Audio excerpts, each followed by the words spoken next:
प्रमाणांतरों के द्वारा जो प्राप्त नहीं है, ऐसे अर्थ को जो बोध करता है, बोध कराता है, उस वाक्य को विधि वाक्य कहते हैं। तो इस प्रकार से पूर्व पक्षी के द्वारा कहते हैं कि जो प्रमाणांतर के द्वारा, प्रत्यक्ष आदि प्रमाण के द्वारा प्राप्त नहीं, आत्मा नहीं जानी जाती है, इसी हेतु नहीं जानी गई है, इसी हेतु से इसको अपूर्व विधि मान लेना चाहिए। तो सिद्धांती कहता है ऐसी बात नहीं है।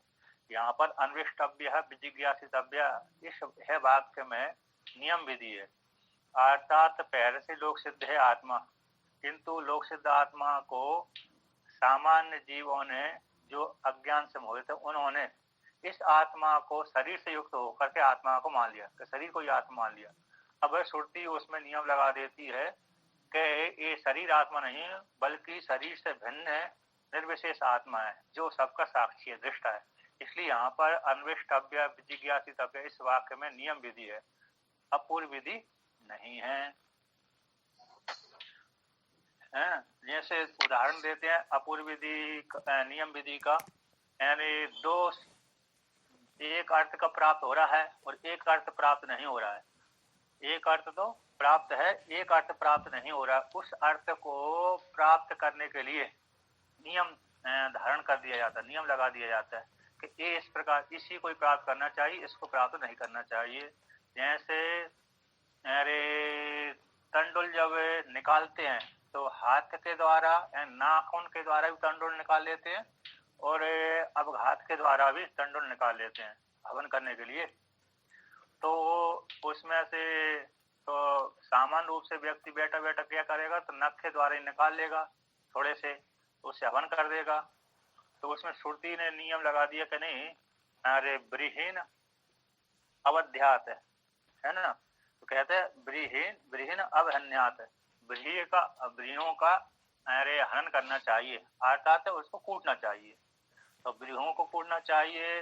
तो इस प्रकार से वाक्य से नियम लगा दी इस श्रुति ने कि ब्रीहों को कूट करके ही तंडुल निकालना चाहिए, नखों से नहीं निकालना चाहिए, नख विदलन से तंडुल को नहीं निकालना चाहिए, जिससे अदृष्ट नहीं बनेगा।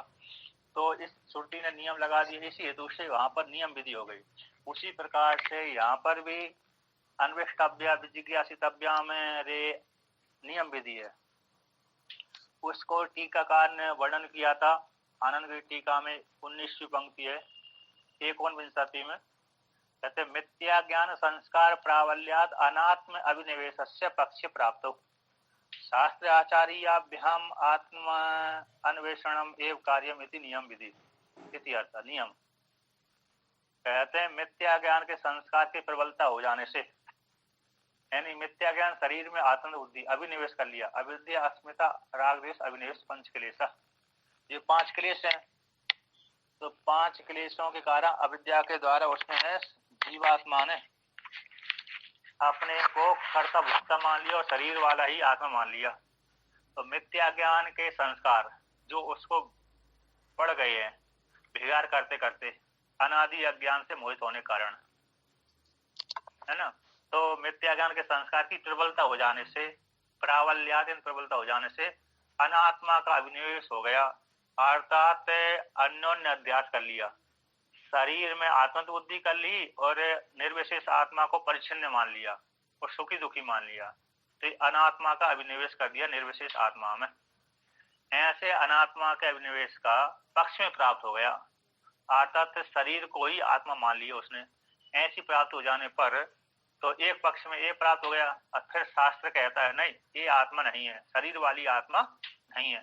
शास्त्र आचार्याभ्याम, शास्त्र और आचार्य के द्वारा आत्मा कैसे। स्वामी जी ये जो अपूर्व विधि है, अपूर्व विधि का तात्पर्य फिर क्या हुआ, जो अप्रत्यक्ष प्रमाणों के द्वारा जो प्राप्त नहीं होता, केवल वेदों के द्वारा जाने जाता है, जैसे स्वर्ग है तो ये प्रत्यक्ष प्रमाणों के द्वारा नहीं जानी जाती, प्रत्यक्ष वो अपूर्व विधि कहलाती है। हाँ, प्रत्यक्ष प्रमाण हो गया, चक्षु प्रमाण हो गया, अनुमान प्रमाण हो गया, और प्रमाणों से नहीं जानी जाती है, वो अपूर्व विधि है जो प्रमाण के द्वारा जानी जा सकती है, मतलब उसको कर सकते हैं। अब जैसे आत्मा भी तो प्रमाणों के द्वारा नहीं जानी जा सकती, केवल श्रोतव्य। जो प्रमाणों के द्वारा यानी चक्षु आदि प्रमाणों के द्वारा जो प्रमाण होते हैं 8 है ना, विशेष रूप से 6 वेदांती मानते हैं, 6 मानते हैं। तो उसमें से वेद प्रमाण को छोड़ करके, किसको, वेद प्रमाण को छोड़ करके बाकी अन्य प्रमाणों के द्वारा जानी नहीं जाती आत्मा। तो इसी हेतु वेद यानी आगम है ना, तो आगम के द्वारा वह परोक्ष ज्ञान हो जाता है, फिर अपरोक्ष ज्ञान होता है निध्यासन के माध्यम से।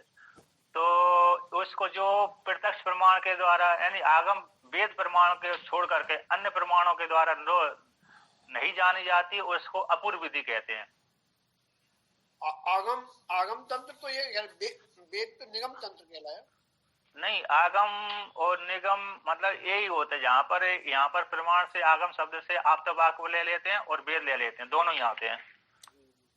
जहाँ पर आगम निगम अलग आएंगे वहां अर्थ अलग होता है, और यहाँ पर अरे प्रमाण के विषय में आता है, वेद के विषय में आगम निगम आ जाते हैं, एक ही अर्थ होता है ना। तो जो कुछ वाक्य ऐसे होते हैं जो प्रत्यक्ष प्रमाणों के द्वारा नहीं जाने जाते हैं, चक्षु आदि प्रमाणों के द्वारा, तो उनको वेद के द्वारा जाना जाता है, महापुरुषों रूप आप्त वाक्य के द्वारा जाना जाता है, तो उसको अपूर्व विधि बोल देते हैं। तो किंतु ये लोक सिद्ध है, आत्मा को अपने को कर्ता भुक्ता मानता है जीवात्मा। लोक सिद्ध आत्मा को एक पक्ष में प्राप्त हो गया था, कौन सी? शरीर वाला आत्मा हूं मैं, इस प्रकार से प्राप्त हो गया। अब जो एक पक्ष में प्राप्त हो गया मिथ्या ज्ञान के कारण, किसके कारण? मिथ्या ज्ञान के कारण। तो मिथ्या ज्ञान का संस्कार प्रबल हो गया था, इसलिए अनात्मा का अभिनिवेश हो गया, आत्मा में अनात्मा का अभिनिवेश हो गया, यानी शरीर को ही आत्मा मान लिया, ठीक है ना। तो ये प्राप्त हो जाने के पश्चात अब शास्त्र आचार्य के द्वारा उसने शास्त्र के द्वारा, शास्त्र और आचार्य के द्वारा उस साधक ने जान लिया कि नहीं, ये शरीर वाली आत्मा नहीं है, शरीर से भिन्न आत्मा है। इस प्रकार से वो जब शास्त्र के द्वारा और आचार्य के माध्यम से आत्मा को जान लिया, यानी परोक्ष ज्ञान उसको हो गया, तो फिर ऐसी जो आत्मा अन्वेषण करना चाहिए, इस प्रकार से करना चाहिए जो कार्य है, इसको नियम विधि कहते हैं। पहले तो लोक सिद्ध से तो शरीर वाले ही आत्मा प्राप्त हुआ ही थी सामान्य रूप से, कहीं कहीं सुनकर के तो अपने आप को मानते ही था, मैं जीवात्मा हूँ, करता हूँ, भोगता हूँ, मरने वाला हूँ, जन्मने वाला हूँ, क्योंकि देखता है मेरे पिता आदि मर गए, मेरे है ना, मेरे पुत्र पैदा हुआ है इत्यादि को देख करके जान लेता कि पैदा होता है, फिर मरने वाले को देखता है मरता भी है ये। तो इसी प्रकार से मैं भी पैदा हुआ था, छोटा था तब, मतलब छोटे मतलब पैदा हुआ था, अब इतना बड़ा हो गया, अब भविष्य में बूढ़ा हो जाऊंगा, फिर मर जाऊंगा मैं, तो इसी आदि को लेकर के वो कल्पना करता है, तो अपने आप को तो मानता ही कि जन्मने वाला मरने वाला। तो ये जो उसने व्यक्ति ने अपने आप में आरोप कर लिया, तो एक पक्ष में जो आरोप कर लिया था मिथ्या ज्ञान कारण, मैं जन्मने वाला हूँ, मरने वाली आत्मा हूँ, जीवात्मा हूँ, तो उसको हटाने के लिए शास्त्र आचार्य के माध्यम से उसने हटा लिया। तो जो शास्त्र आचार्य के माध्यम से हटा लिया, तो उसी जो शास्त्र आचार्य के द्वारा बोध कराया गया है, नहीं तुम जन्मने वाले नहीं हो, मरने वाले नहीं हो, तो तुम तो कैसे निर्विशेष हो, ऐसी उस आत्मा को तुमको जानना चाहिए। तो लक्षित होगी, शास्त्र आचार्य के द्वारा परोक्ष ज्ञान होगा, है ना। और इसके पश्चात वो स्वयं जब अप्रोक्ष कर लेगा तो अप्रोक्ष का साक्षात्कार हो जाएगा, लक्षित हो जाएगा। आत्मा चक्षु आदि इंद्रिय के विषय नहीं बनती, अतः शास्त्र आचार्य के माध्यम से परोक्ष ज्ञान करा दिया जाता है। अब स्वयं का विषय स्वयं अपने आप के द्वारा अभेद रूप से चिंतन करेगा तो अपने आप को जान लेगा। इस प्रकार से तो यहाँ पर जो एक पक्ष में प्राप्त हो रहा था स्थूल शरीर वाली आत्मा, उसको हटा करके जो निर्विशेष प्राप्त नहीं हो रही थी, तो निर्विशेष शास्त्र आचार्य के माध्यम से प्राप्त हो गई कि नहीं तुम्हारी आत्मा का स्वरूप ये है। इस प्रकार से अन्वेषण करना चाहिए, निर्विशेष आत्मा का अन्वेषण करना चाहिए, उसी के विषय में जिज्ञासा करना चाहिए। तो अन्वेषण करेगा, खोजेगा और जिज्ञासा करेगा, तो फिर उसके विषय में निर्ध्यासन करेगा, है कि नहीं। शास्त्र आचार्य के माध्यम से क्या करेगा, श्रवण करके मनन करके निर्ध्यासन कर लेगा, निर्ध्यासन के माध्यम से अवरोध साक्षात्कार उसको हो जाएगा। इस प्रकार से तो ये नियम विधि है, अपूर्व विधि नहीं है। परिसंख्या विधि का अर्थ कर दिया पंच नग भक्ष्या, है ना। परिसंख्या विधि, नियम विधि, अपूर्व विधि, परिसंख्या विधि, ये तीन विधि प्रधान है, और वो विधि के भी फिर भेद कर देते हैं, है ना। तो इस प्रकार से परिसंख्या विधि में का उदाहरण देते हैं, पंच नग भक्ष्या ब्रह्म क्षत्रिण राघव, है ना, और शल्य की ससा गोदा, पूर्वश्च अत पंचम, शल्य की है ना। सस कहा शल्य की गोदा खड़ग ही कूर्मोत पंचमा, अथवा शल्य कहा स्वाविदो गोधा ससा कूर्मस्य पंचमा। ये वाल्मीकि रामायण का श्लोक है। तो पंच नख भक्ष्या, 5 नख वाले जिसके हाथ में पैर में 5 नख होते हैं उनको भक्षण करना चाहिए। मनुष्यों के भी 5 नख होते हैं, है क्या नहीं। तो मनुष्यों को नहीं, मनुष्य ही तो खा रहे हैं जानवर मार करके, जानवर भी खाते हैं। जानवरों के विषय में ये नहीं है, जानवरों के ऊपर लागू नहीं होता, मनुष्यों के विषय का है। तो मनुष्य ही ज्ञान के अधिकारी होते हैं, जानवर में नहीं है। तो इसलिए मनुष्यों के विषय में कहा कि जो व्यक्ति स्वभाव से रागता प्राप्त है, हर किसी के मांस खा जाता है। तो ये स्मृति वाक्य के द्वारा, पुराण वाक्य के द्वारा नियम लगा दिया, यदि तुमको खाना ही है तो इनको खाओ, है कि नहीं। हटा दिया, जो राग ज्यादा था सभी को खाने की इच्छा करता था, वहां से हटा दिया, निषेध कर दिया। परिसंख्या का अर्थ होते परियन वर्जन बुद्धि, संख्या बुद्धि, समोत्सर्गपूर्वक ख्या प्रकृति धातु से संख्या बनता है, और परि लगा दिया तो यहाँ पर उपसर्ग है।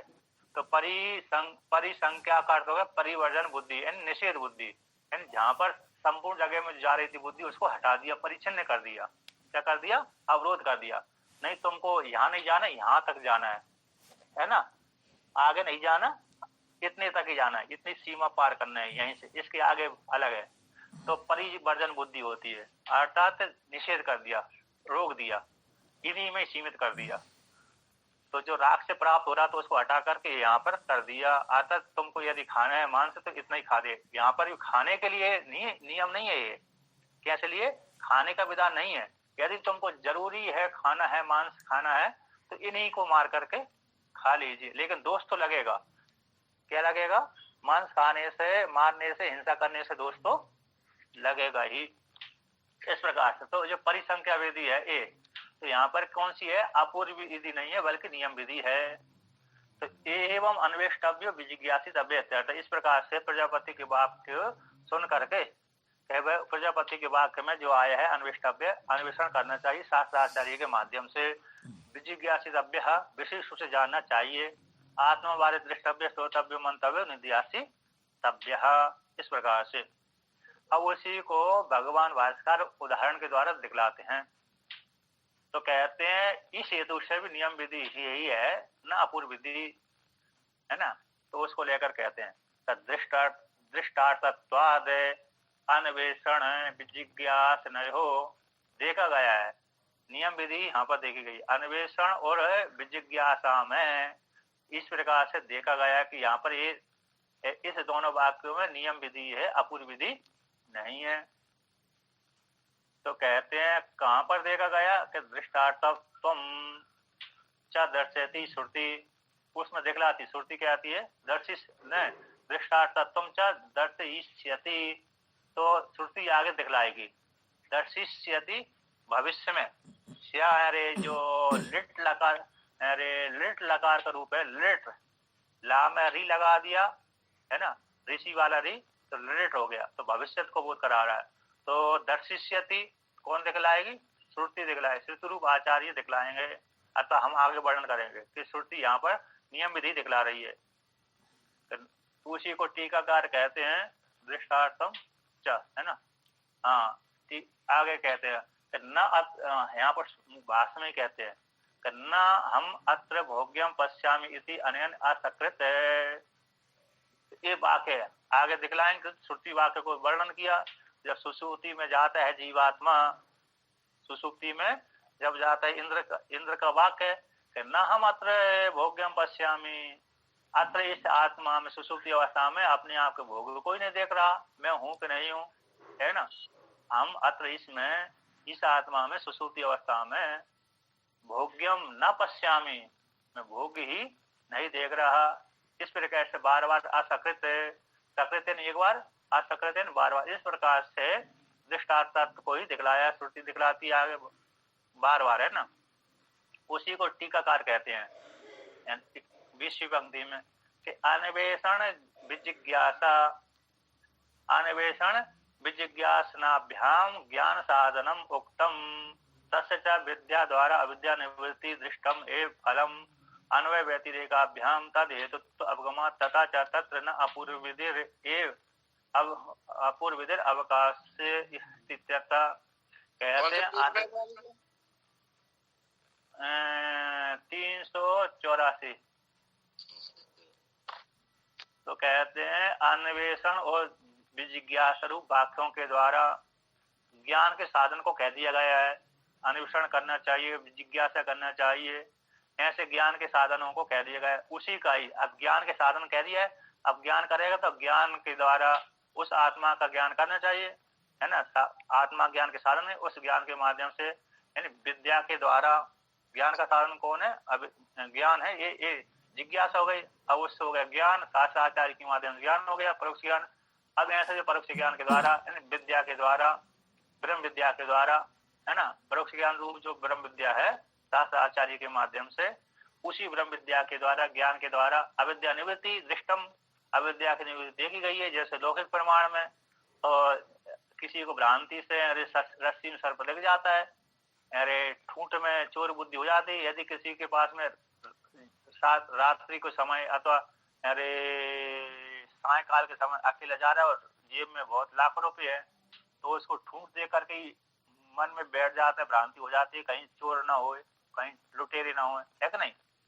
तो उसको इस प्रकार से भ्रांति हो जाती है, डर बैठ जाता है। उसी प्रकार से यहाँ पर तो कहते हैं जो अविद्या के लोक में है ना, रस्सी में सर्प देख लेता है, एक व्यक्ति को भ्रांति हो जाती है, एक व्यक्ति ने नहीं सर्प नहीं, वहां पर रस्सी पड़ी हुई है, दंड पड़ा हुआ है, कोई आकृति वाला सर्प की आकृति वाला है, इसी तुमको भ्रांति से दिख रहा है। तो यहाँ विद्या के द्वारा कैसे अविद्या की निवृत्ति हो जाती है, अज्ञान निवृत्ति हो जाती है। उसी प्रकार से यहाँ पर तत्व ज्ञान के द्वारा, ब्रह्म विद्या रूप तत्व ज्ञान, उसके द्वारा अविद्या की निवृत्ति लोक में देखी गई है। तो दृष्टम फलम अन्वय व्यतिरेक के द्वारा, अन्वय व्यतिरेक के द्वारा, जैसे अन्वय व्यतिरेक होता है यत्र यत्र धूम तत्र तत्र बन्नी, जहाँ पर धूम होती है वहां पर बन्नी होती है, और जहाँ पर बन्नी नहीं है वहां पर धूम भी नहीं है। यत्र बन्नी नास्ती तत्र धूम भी नास्ती, जहाँ पर बन्नी नहीं है, आग नहीं है, वहां पर धूम भी नहीं होती। जहाँ पर आग होती है वहां पर अरे धूम हो जरूरी नहीं है, जहाँ पर आग होती है वहां पर धूम होए ये जरूर नहीं है, किंतु जहाँ पर धूम है, धुआं है, वहां पर आग जरूर रहेगी, ठीक है ना। जैसे लोहे के तप्त पिंड में अरे बन्नी तो है, आग तो है, लेकिन धुआं नहीं रहता। इस प्रकार से तो अन्वय व्यतिरेक के द्वारा आता, जहाँ पर विद्या है वहां पर अविद्या की निवृत्ति देखी जाती है, और जहाँ पर विद्या उदय नहीं हुआ वहां पर अज्ञान के द्वारा व्यक्ति अपने आप को दूसरा ही दूसरा जानता है, ये अन्वय व्यतिरेक हो गया। जहाँ पर ज्ञान है वहां पर अज्ञान की निवृत्ति हो गई, और जहाँ पर ज्ञान नहीं हुआ वहां पर व्यक्ति दूसरे को जानता है। तो अन्वय व्यतिरेक के द्वारा फल की प्राप्ति होती है। तद हेतु इन वाक्यों के द्वारा यानी विद्या के द्वारा अविद्या की निवृत्ति रूप फल की प्राप्ति हो जाती है, जो तत्व का बोध हो जाता है। तो तद हेतु का अवगम हो जाने से, अतः प्राप्ति हो जाने से, फल की प्राप्ति हो जाने से, तथा च उसी प्रकार से तत्र वहीं पर न पूर्व विधि। तो यहाँ पर भी कैसी है, अन्वेषण करना चाहिए, जिज्ञासा करना चाहिए। इस वाक्य में अन्वेष्टव्य जिज्ञासितव्य, इस वाक्य में अपूर्व विधि नहीं है बल्कि नियम विधि है। तो अपूर्व विधि का अवकाश है ही नहीं है इस आत्मा के विषय में, क्योंकि लोक सिद्ध ही आत्मा है। लोक में भ्रांति से अपने को भिन्न भिन्न करके जान लिया, इसलिए वहां पर शास्त्र वर्णन कर देता नहीं तुम कर्ता भोक्ता नहीं हो। इस प्रकार से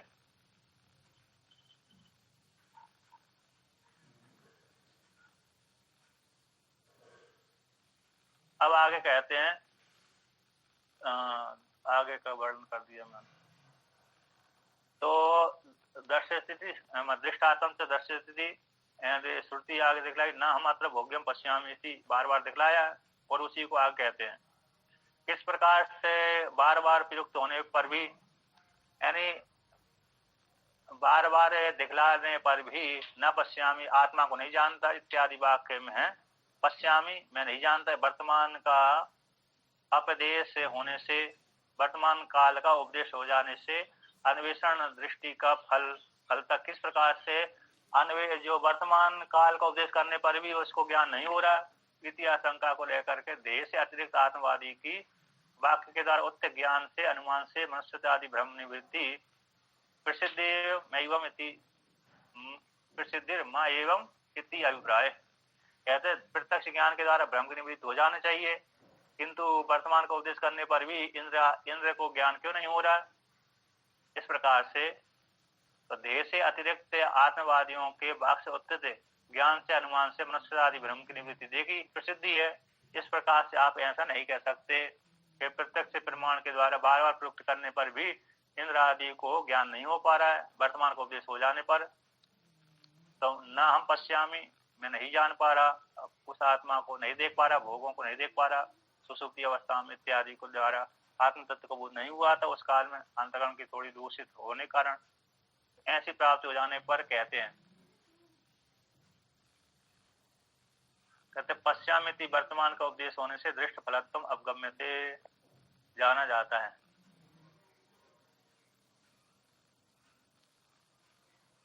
यहाँ पर नरेंद्रपुरी टिप्पणी में है ननु प्रत्यक्ष ब्रह्म का शब्द ज्ञान से निवृत्ति संभव हो जाते, प्रत्यक्ष ब्रह्म का शब्द ज्ञान से निवृत्ति संभव, निवृत्ति है ना, शब्द ज्ञान से निवृत्ति संभवात है। तो कथम दृष्ट फलत्तम, निवृत्ति संभव न होने से कैसे दृष्ट फलत्तम, यहाँ पर शब्द ज्ञानात निवृत्ति असंभवात है। प्रत्यक्ष ब्रह्म का शब्द ज्ञान से निवृत्ति संभव न होने से कथम दृष्ट फलत्तम, अर्थात यहाँ पर भोगम न पश्यामी। इस प्रकार से ऐसी आशंका को लेकर कर देह से अतिरिक्त आत्मवादियों के वाक्य ज्ञान से अनुमान प्रमाण से मनुष्य आदि ब्रह्म की निवृत्ति प्रसिद्धि है। देह से व्यतिरिक्त आत्मवादियों के बार बार उपदेश कर रहे हैं, फिर भी अरे उसको ज्ञान नहीं हो रहा था इंद्र को, तो प्रत्यक्ष ब्रह्म का शब्द ज्ञान से निवृत्ति संभव न होने से कैसे दृष्ट फल हो जाएगा। ऐसी आशंका को लेकर कहते हैं देह से अतिरिक्त आत्मवादियों का तो वाक्य ज्ञान, वाक्य से उत्पन्न होने वाले ज्ञान से और अनुमान प्रमाण से मनुष्य आदि ब्रह्म की निवृत्ति प्रसिद्धि लोक में देखी गई है। तो कहते हैं पर रूपेण, मूल में आते हैं भाष्य में कि पर रूपेण से देह आदि धर्म अवगम्य मानस्य आत्मना स्वरूप अधिगमे विपरीत अधिगम निवृत्ति दृष्ट फलम इति नियमार्थः एव अस्य विधिर युक्ता न तो होत्रादीनाम इव अपूर्विधि तो अपिर विदित्वम यह संभवती। कहते दूसरे के द्वारा, किसके द्वारा, पर रूप के द्वारा, है ना, पर रूप वाक्यों, पर रूप के द्वारा और देह आदियों के धर्मों के द्वारा, देह में आत्मवृत्ति कर लिए दूसरे के द्वारा। इस प्रकार से अवगम्यमान आत्मा का देहादि धर्मों के द्वारा अवगम्यमान आत्मा का जब अन्य के ज्ञान से अथवा देहादि धर्मों के द्वारा, अरे जिसने अपने आप के आत्मा को स्वरूप जान लिया है ना, पहले जान लिया था देहादि धर्मों से अपने आप को आत्मा मान लिया था, ऐसे उसका शास्त्र आचार्य के द्वारा स्वरूप के अवगम हो जाने पर, स्वरूप के अधिगम हो जाने पर विपरीत जो अधिगम है लौकिक प्रमाण के द्वारा अपने आप को भ्रांति के द्वारा अविद्या अज्ञान के माध्यम से विपरीत जो अधिगम हो गया था, विपरीत ज्ञान हो गया था, उस विपरीत ज्ञान का अधिगम का ज्ञान का निवृत्ति दृष्टम निवृत्ति देखी गई है। अर्थात शास्त्र स्वरूप के अधिगम हो जाने पर मैं कर्ता भोक्ता हूँ निध्यासन के पश्चात है, तो ये इस विपरीत भावना की निवृत्ति रूप दृष्ट फल देखा गया है।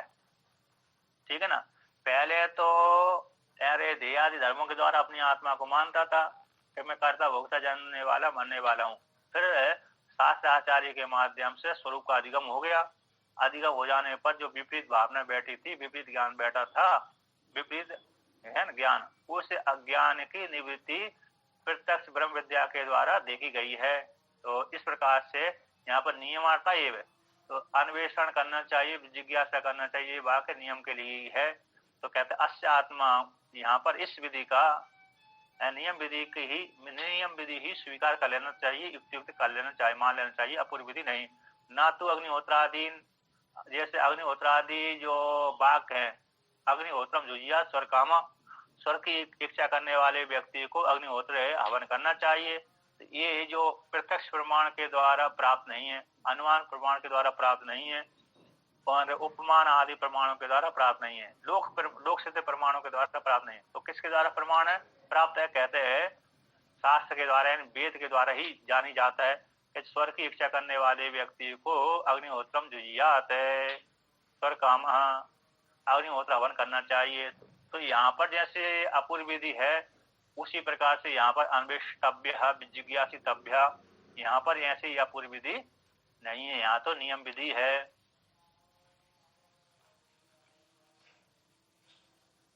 अपूर्व विधि का विषय मतलब अग्निहोत्रम जुजियात में तो अपूर्व विधि का विषय है, किंतु अन्वेष्टव्य जिज्ञासितव्य में अपूर्व विधि का विषय तो नहीं है, अतः नियम विधि का विषय है। यहाँ इति अन्वेषण आदि से उक्ति से अग्निहोत्र के समान अन्वेषण आदि में अत्यंत अप्राप्ति अभाव उक्तत्वात्, अत्यंत रूप से अप्राप्त, जैसे वहां पर अग्निहोत्रम जुजियात है, अग्निहोत्रम जुजिया स्वर्ग काम, ये अत्यंत रूप से अप्राप्त वाक्य है ना। उसी प्रकार से अत्यंत रूप से लोक से सिद्ध प्रमाण ये वाक्य प्राप्त नहीं होता कि स्वर्ग की प्राप्ति हम इससे करें, है ना, तो वो शास्त्र द्वारा ही जाना जाता है। उसी प्रकार से अत्यंत रूप से अप्राप्त आत्मा लोक में, ऐसी नहीं कि आत्मा प्राप्त होती नहीं है, आत्मा को जाना ही नहीं गया है लोक में, अत्यंत रूप से अप्राप्त नहीं है आत्मा, अतः प्राप्त है आत्मा, किंतु आत्मा कैसी प्राप्त है कि मैं करता हूँ भोगता हूँ इस प्रकार से प्राप्त है।